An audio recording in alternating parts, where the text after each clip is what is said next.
चलिए आज के वीडियो में हम लोग सोशोलॉजी का जाते जाते जितने भी इंपॉर्टेंट क्वेश्चन है उसको कवर करने का कोशिश करते हैं। ठीक है, वीडियो को कंप्लीट देखिएगा और हाँ, आप लोग टेलीग्राम में ज्वाइन कर लीजिएगा। ठीक है, सारे पीडीएफ जितने भी चैप्टर आपके समाजशास्त्र में वो सारे पीडीएफ मैंने आपको टेलीग्राम में दे दिया है, वहाँ से भी जाकर आप पढ़ सकते हो अच्छे से।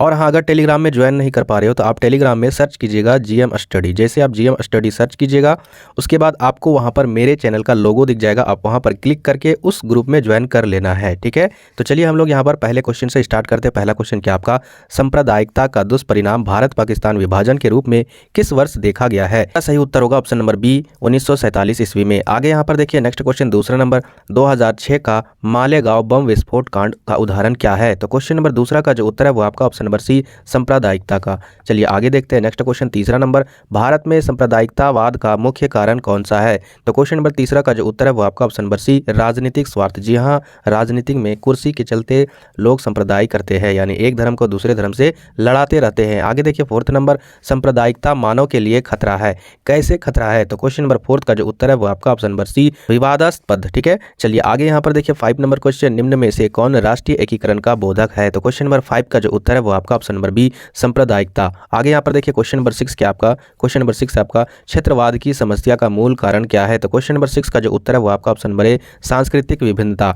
आगे यहाँ पर बढ़ते हैं नेक्स्ट क्वेश्चन नंबर 7, क्षेत्रवाद की समस्या का मुख्य कारण क्या है? तो क्वेश्चन नंबर 7 का जो उत्तर है वो आपका ऑप्शन नंबर बी यानी सांस्कृतिक विभिन्नताएं। आगे यहाँ पर देखिए नेक्स्ट क्वेश्चन, इसने कहा कि क्षेत्रीयता राष्ट्रीयता के अधीन है? तो क्वेश्चन नंबर 8 का जो उत्तर है वो आपका option number B doctor Radha Kamal Mukherjee. आगे यहाँ पर देखिए क्वेश्चन नंबर 9 की आपका, जातिवाद एक जाति के व्यक्तियों की वह भावना है जो देश या समाज के सामान्य हितों का ख्याल न रखते हुए केवल अपनी जाति के सदस्यों का उत्थान, जातीय एकता और जाति की सामाजिक प्रस्थिति को सुदृढ़ करने हेतु प्रेरित करती हो। यह कथन किसने कहा है, ये आपको बताना है। तो क्वेश्चन नंबर 9 का जो उत्तर है वो आपका ऑप्शन नंबर ए डॉक्टर कैलाशनाथ शर्मा। आगे यहाँ पर देखिए नेक्स्ट क्वेश्चन नंबर 10, जातिवाद के विकास का प्रमुख कारक क्या है? तो क्वेश्चन नंबर 10 का जो उत्तर है वो आपका ऑप्शन नंबर डी ये सभी, यानी नगरीकरण, औद्योगिकरण और राजनीति। आगे यहाँ पर देखिए नेक्स्ट क्वेश्चन, पितृसत्तात्मक परिवार में सत्ता या अधिकार किसके हाथ में रहता है? तो क्वेश्चन नंबर 11 का जो उत्तर है वो आपका ऑप्शन नंबर ए पुरुष। चलिए आगे यहाँ पर देखिए नेक्स्ट क्वेश्चन 12 नंबर, उड़ीसा के पहाड़ी प्रदेश में रहने वाले खाली जगह जनजाति में पितृसत्तात्मक संयुक्त परिवारों का विशिष्ट विस्तार है? तो क्वेश्चन नंबर 12 का जो उत्तर है वो आपका ऑप्शन नंबर सी खासी जनजाति में। ठीक है, चलिए आगे यहाँ पर बढ़ते हैं next question 13 number, creation of patriarchy नामक पुस्तक किसने लिखी है? तो क्वेश्चन नंबर 13 का जो उत्तर है वो आपका ऑप्शन नंबर डी यानी जी लर्नर। ठीक है, चलिए आगे यहाँ पर बढ़ते हैं नेक्स्ट क्वेश्चन नंबर 14 और क्वेश्चन नंबर 14 क्या आपका, दिल्ली में सिखों के विरुद्ध दंगा किस वर्ष हुआ था? तो क्वेश्चन नंबर 14 का उत्तर होगा ऑप्शन नंबर डी 1984 ईस्वी में। आगे यहाँ पर देखिए 15 नंबर, भारत में निम्न में से कौन कारक राष्ट्रीय एकता में बाधक है? तो क्वेश्चन नंबर 15 का उत्तर ऑप्शन नंबर डी यानी जातिवाद, क्षेत्रवाद और धर्मांधता। ठीक है, चलिए आगे यहाँ पर बढ़ते हैं नेक्स्ट 16 नंबर, निम्न में से कौन सी सामाजिक समस्या नहीं है? तो क्वेश्चन नंबर 16 का जो उत्तर है वो आपका ऑप्शन नंबर डी आधुनिकरण। आगे यहाँ पर बढ़िए नेक्स्ट 17 नंबर क्वेश्चन, और 17 नंबर क्वेश्चन क्या आपका, भारत की राष्ट्रीय भाषा कौन सी है? तो क्वेश्चन नंबर 17 का जो उत्तर है वो आपका ऑप्शन नंबर डी यानी हिंदी। आगे यहाँ पर देखिए 18 नंबर, निम्न में से कौन सा सांप्रदायिकता का परिणाम नहीं है? तो क्वेश्चन नंबर 18 का जो उत्तर है वो आपका ऑप्शन नंबर ए परस्पर विश्वास। ठीक है, आगे देखिए यहाँ पर नेक्स्ट टॉपिक पर आधार क्वेश्चन आंसर इंपॉर्टेंट, सूचना का अधिकार अधिनियम RTI पारित किया गया है, तो यहाँ पर इसका उत्तर क्या होगा? तो क्वेश्चन नंबर पहला का जो उत्तर है ऑप्शन नंबर सी यानी 15 जून 2005। आगे यहाँ पर देखते हैं नेक्स्ट क्वेश्चन नंबर दूसरा, प्रजातंत्र की विशेषता है क्या है? तो क्वेश्चन नंबर दूसरा का जो उत्तर है वो आपका ऑप्शन नंबर डी इनमें से सभी, यानी सार्वभौमिक मताधिकारी, कानून की दृष्टि से समानता और प्रेस की स्वतंत्रता। आगे यहाँ पर देखिए तीसरा नंबर, भारत में कुल प्रदेशों की संख्या कितनी है पहले के आधार पर? ठीक है, अभी वर्तमान में कितना है वो आपको कमेंट बॉक्स में टाइप करना है। ठीक है, फोर्थ नंबर क्या आपका, राज्य का मौलिक तत्व है क्या है? राज्य का मौलिक तत्व क्वेश्चन नंबर 4 का जो उत्तर है वो आपका ऑप्शन नंबर डी इनमें से सभी, यानी जनसंख्या, निश्चित भूभाग और संप्रभुता एवं सरकार। 5 नंबर क्वेश्चन क्या आपका, निम्न में से कौन हजारों वर्षों के समूह जीवन का परिणाम है? तो क्वेश्चन नंबर 5 का जो उत्तर है वो आपका ऑप्शन नंबर बी राष्ट्र। आगे यहाँ पर देखते हैं next question number 6। Question number 6 क्या आपका, स्विट्जरलैंड में कितनी राष्ट्रीयताओं के लोगों का निवास करते हैं, यानी कितनी राष्ट्रीयताओं के लोग निवास करते हैं वहां पर जाके? तो क्वेश्चन नंबर 6 का जो उत्तर है वो आपका ऑप्शन ऑप्शन नंबर बी यानी 3। आगे यहाँ पर देखिए नेक्स्ट क्वेश्चन नंबर 7, भारत में स्वतंत्रता प्राप्ति के पश्चात सभी नगर राज्यों का विलय कर इसे क्या रूप दिया गया? तो क्वेश्चन नंबर 7 का जो उत्तर है वो आपका ऑप्शन नंबर ए राष्ट्र राज्य। ठीक है, चलिए आगे यहाँ पर बढ़ते हैं। नेक्स्ट क्वेश्चन नंबर 8, भारत देश का उदाहरण है। तो क्वेश्चन नंबर 8 का जो उत्तर है वो आपका ऑप्शन नंबर बी राष्ट्र राज्य का। आगे यहाँ पर देखिए क्वेश्चन नंबर 9, मुगल काल में भारत में राज्य के किस तत्व का अभाव था? तो क्वेश्चन नंबर 9 का जो उत्तर है वो आपका ऑप्शन नंबर सी संप्रभुता का। आगे देखिए क्वेश्चन नंबर 10 कि आपका भारत के पूर्ण रूपेण राज्य बनने की शुरुआत कब हुई? तो क्वेश्चन नंबर 10 का जो उत्तर है वो आपका ऑप्शन नंबर सी 26 जनवरी 1950 से। आगे यहाँ पर देखिए नेक्स्ट क्वेश्चन नंबर 11, भारत में भाषा के आधार पर राज्यों का पुनर्गठन कब किया गया? तो क्वेश्चन नंबर 11 का जो उत्तर है वो आपका ऑप्शन नंबर ए 1955 में। आगे यहाँ पर देखते हैं नेक्स्ट 12 नंबर, विश्व में लोकतंत्र के कितने रूप प्रचलित है? तो क्वेश्चन नंबर 12 का जो उत्तर है वो आपका ऑप्शन नंबर ए 2 प्रकार के। आगे यहाँ पर देखिए नेक्स्ट क्वेश्चन 13 नंबर, अमेरिका में किस प्रकार का लोकतंत्र है? तो क्वेश्चन नंबर 13 का जो उत्तर है वो आपका ऑप्शन नंबर बी अप्रत्यक्ष लोकतंत्र। आगे यहाँ पर देखिए नेक्स्ट क्वेश्चन, भारतीय संसद में निम्न सदन कहा जाता है? तो यहाँ पर देखिए इसका जो उत्तर है वो आपका ऑप्शन नंबर सी यानी लोकसभा को। ठीक है, चलिए आगे यहाँ पर देखिए 15 नंबर क्वेश्चन, भारतीय संविधान के किस अनुच्छेद में राज्यों को पंचायतों के गठन का नीति दिया गया है? तो क्वेश्चन नंबर 15 का जो उत्तर है वो आपका ऑप्शन नंबर डी अनुच्छेद 40। आगे यहाँ पर देखिए नेक्स्ट क्वेश्चन नंबर 16, भारत में पंचायती राज व्यवस्था के कितने स्तर है? तो क्वेश्चन नंबर 16 का जो उत्तर है वो आपका ऑप्शन नंबर सी यानी 3। यहाँ पर देखिए 17 नंबर, भारतीय संविधान की प्रस्तावना में किस संशोधन के द्वारा धर्मनिरपेक्षता शब्द जोड़ा गया है? तो क्वेश्चन नंबर 17 का जो उत्तर है वो आपका ऑप्शन नंबर ए 42वां संशोधन। आगे यहाँ पर देखिए नेक्स्ट 18 नंबर, भारतीय नागरिक को प्राप्त है? तो क्वेश्चन नंबर 18 का जो उत्तर है वो आपका ऑप्शन नंबर ए विचारों की स्वतंत्रता। ठीक है, चलिए आगे यहाँ पर बढ़ते हैं। नेक्स्ट क्वेश्चन 19 नंबर, भारत में श्यामा प्रसाद मुखर्जी और राष्ट्रीय स्वयंसेवक संघ ने मिलकर जनसंघ का गठन किस वर्ष किया? तो क्वेश्चन नंबर 19 का जो उत्तर है वो आपका ऑप्शन नंबर बी 1950 ईस्वी में। चलिए आगे यहाँ पर देखिए नेक्स्ट क्वेश्चन नंबर 20, वर्ष 2014 के लोकसभा चुनाव में भाजपा को कितनी सीटें पर विजय प्राप्त कर बहुमत मिला? तो क्वेश्चन नंबर 20 का उत्तर होगा ऑप्शन नंबर सी 282। आगे यहाँ पर बढ़ते हैं नेक्स्ट क्वेश्चन नंबर 21, भारत में सूचना के अधिकार की मांग 1990 के दशक में किस प्रदेश से आरंभ हुई? तो क्वेश्चन नंबर 21 का उत्तर होगा option number C Rajasthan.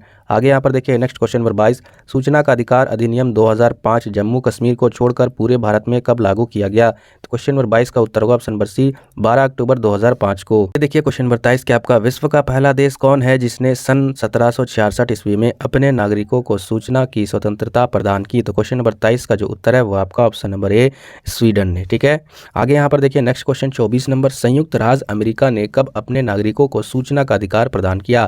Question number 24 का जो उत्तर है वो आपका ऑप्शन नंबर बी 1966 ईस्वी में। आगे देखिए 25 नंबर क्वेश्चन क्या आपका राज्य एक समिति है किसने कहा? तो क्वेश्चन नंबर 25 का जो उत्तर है वो आपका ऑप्शन नंबर सी मैकावर ने। आगे देखिए नेक्स्ट टॉपिक पर वीवीआई क्वेश्चन जितने भी आपके एग्जाम में पूछे जा सकते हैं। पहला क्वेश्चन क्या आपका भारत के नागरिक के रूप में किन मूल्यों के प्रति हमारे सहभाग का होना आवश्यक है? तो क्वेश्चन नंबर पहला का उत्तर होगा ऑप्शन नंबर डी यानी उपयुक्त में से सभी, समानतावादी मूल्यों का भी, धर्मनिरपेक्ष मूल्यों का भी और लोकतांत्रिक मूल्यों का भी।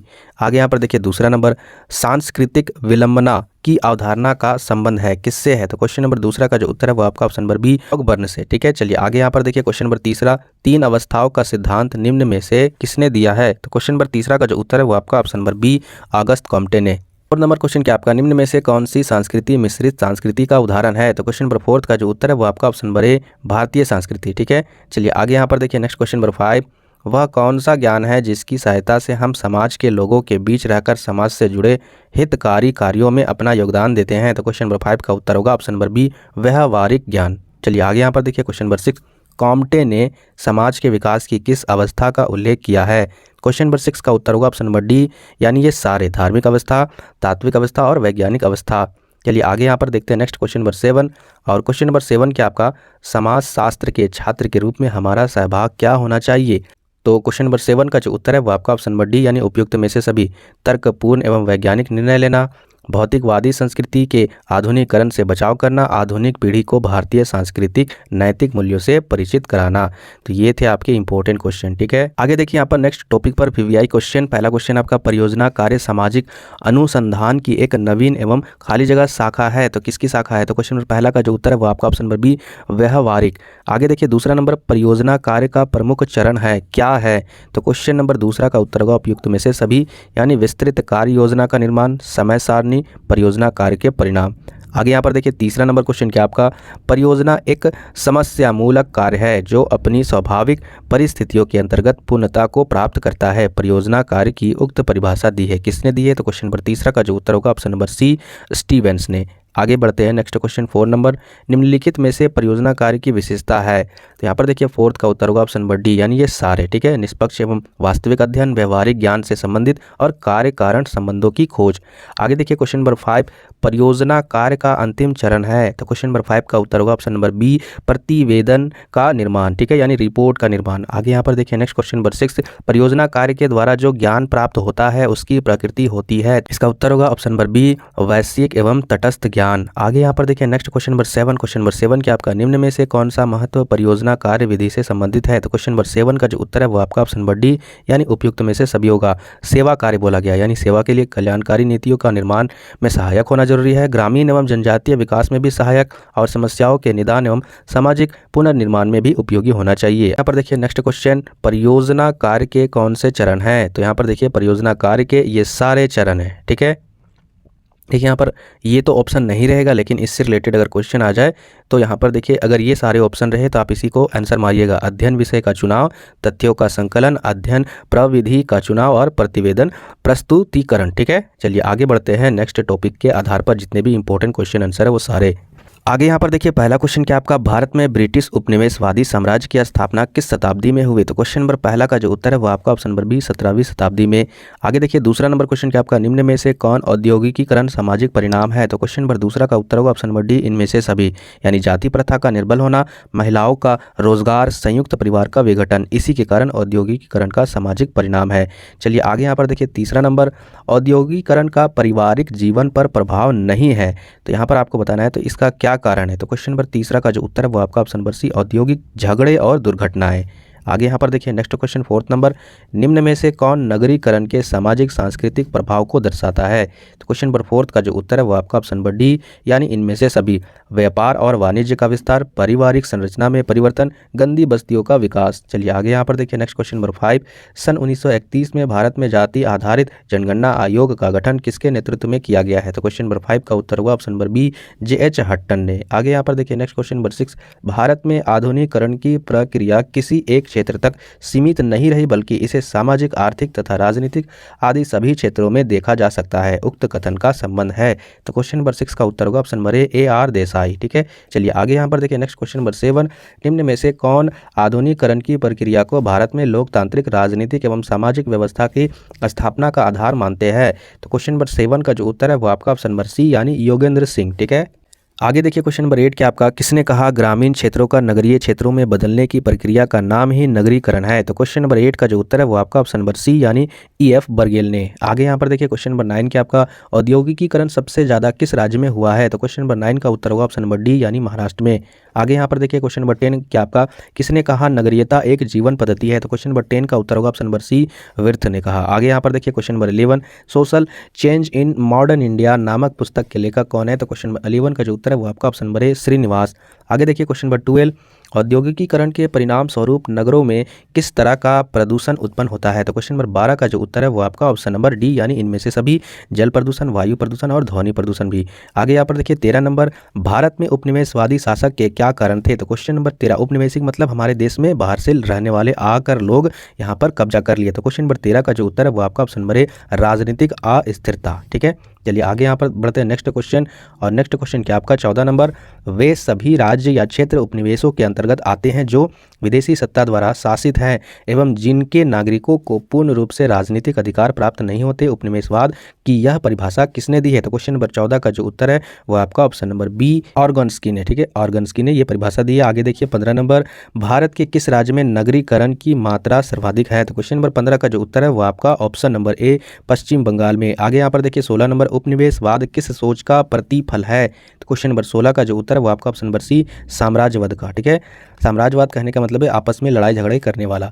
आगे यहाँ पर देखिए 17 नंबर, निम्न में से कौन भारत का सबसे अधिक नगरीकृत राज्य है? वो एक एकदम पूरी तरीके से शहरीकरण है। तो क्वेश्चन नंबर 17 का जो उत्तर है वो आपका ऑप्शन नंबर डी, केरल। आगे देखिए 18 नंबर, निम्नलिखित में से किसको नगरीकरण का बढ़ावा देता है? तो यहाँ पर देखिए क्वेश्चन नंबर 18 का जो उत्तर है वो आपका ऑप्शन नंबर डी। तो यहाँ पर गुमनामिता होता है, भीड़ होता है और प्रदूषण भी होता है, ठीक है। गुमनामिता मतलब कहने का मतलब है वहाँ पर आपको कोई भी पहचान नहीं रहा है, सब बाहर से आकर रहने वाले लोग रहते हैं। आगे यहाँ पर देखिए 19 नंबर क्वेश्चन क्या आपका निम्न में से किसको नगरीकरण बढ़ावा देता है? तो क्वेश्चन नंबर 19 का उत्तर होगा ऑप्शन नंबर डी, उपयुक्त में से सभी। तो वही क्वेश्चन रिपीट हो गया, ठीक है। तो चलिए आगे यहाँ पर देखिए नेक्स्ट टॉपिक के आधार पर पूछे गए इंपॉर्टेंट क्वेश्चन आंसर। आगे देखिए यहाँ पर पहला क्वेश्चन क्या आपका मोस्ट वीवीआई क्वेश्चन है। पहला क्वेश्चन आपका निम्न में से भारतीय ग्रामीण सामाजिक संस्था का प्रमुख आधार है? तो क्वेश्चन नंबर पहला का जो उत्तर है वो आपका ऑप्शन नंबर डी, इनमें से सभी, यानी जाति व्यवस्था, संयुक्त परिवार और ग्राम पंचायत। आगे यहाँ पर देखिए नेक्स्ट क्वेश्चन दूसरा नंबर, और दूसरा नंबर क्वेश्चन क्या आपका भारत में पंचायती व्यवस्था संविधान के किस संशोधन के रूप में लागू की गई है? तो क्वेश्चन नंबर दूसरा का जो उत्तर है वो आपका ऑप्शन नंबर बी, 73वां संशोधन के तहत, ठीक है। चलिए आगे यहाँ पर बढ़ते हैं नेक्स्ट क्वेश्चन नंबर तीसरा, संविधान संशोधन अधिनियम 1992 में कब लागू किया गया? तो क्वेश्चन नंबर तीसरा का जो उत्तर होगा वो ऑप्शन नंबर बी, 23 अप्रैल 1993 ईस्वी में। आगे यहाँ पर देखिए फोर्थ नंबर, त्रिस्तरीय पंचायती राज व्यवस्था के प्रमुख अंग कौन कौन से हैं? तो पहला आपका ग्राम पंचायत, दूसरा आपका क्षेत्र पंचायत, तीसरा आपका जिला पंचायत, यानी इनमें से सभी। आगे यहाँ पर देखिए नेक्स्ट क्वेश्चन 5 नंबर, पंचायतों का ग्रामीण राजनीतिक जीवन में क्या महत्व है? तो क्वेश्चन नंबर 5 का जो उत्तर है वो आपका ऑप्शन नंबर डी, यानी उपयुक्त में से सभी, ठीक है। नागरिकता की भी शिक्षा, ग्रामीण नेतृत्व का विकास और शांति और सुरक्षा की व्यवस्था। आगे यहाँ पर देखिए क्वेश्चन नंबर 6, और क्वेश्चन नंबर 6 क्या आपका पंचायती राज में कितने स्तर है? तो क्वेश्चन नंबर 6 का जो उत्तर है वो आपका ऑप्शन नंबर बी, 3 स्तर। आगे यहाँ पर देखिए क्वेश्चन नंबर 7, बलवंत राज मेहता समिति की अनुशंसा किससे संबंधित है? तो क्वेश्चन नंबर 7 का जो उत्तर है वो आपका ऑप्शन नंबर सी, यानी पंचायती राज से। आगे यहाँ पर देखिए नेक्स्ट क्वेश्चन नंबर 8, बिहार में ग्राम पंचायतों में महिलाओं के लिए कितने स्थान आरक्षित किए गए हैं? अब यहाँ पर ये देखिए बिहार के बारे में पूछा गया है, तो बहुत सारे स्टूडेंट को लगता है कि ये बिहार वाला सिलेबस या टॉपिक है। देखिए आपसे कुछ किसी भी राज्य के बारे में पूछ सकता है, ठीक है, जरूरी नहीं झारखंड के बारे में।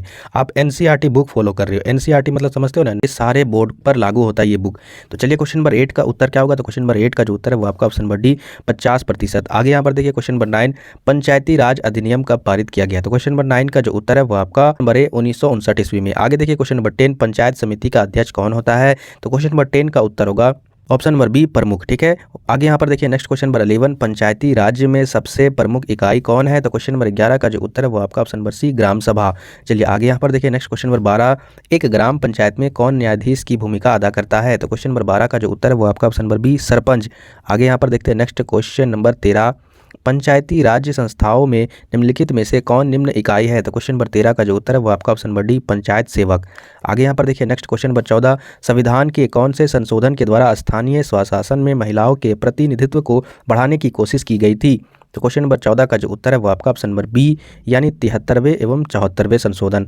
आगे यहाँ पर देखिए 15 नंबर, पंचायत समिति का अध्यक्ष कौन होता है? तो क्वेश्चन नंबर 15 का जो उत्तर है वो आपका ऑप्शन नंबर ए, प्रमुख। आगे यहाँ पर देखते हैं नेक्स्ट क्वेश्चन 16 नंबर, बिहार में पंचायती राज के सदस्यों का कार्यकाल कितने वर्षों का होता है? तो क्वेश्चन नंबर 16 का जो उत्तर है वो आपका ऑप्शन नंबर ए, 5 वर्ष का। आगे यहाँ पर देखिए बलवंत राय मेहता समिति किससे संबंधित है? तो क्वेश्चन नंबर 17 का जो उत्तर है वो आपका ऑप्शन नंबर सी, पंचायती राज से, ठीक है। आप यहाँ पर देख सकते हो बहुत सारे इंपॉर्टेंट टॉपिक्स पर क्वेश्चन आंसर यहाँ पर है पीडीएफ।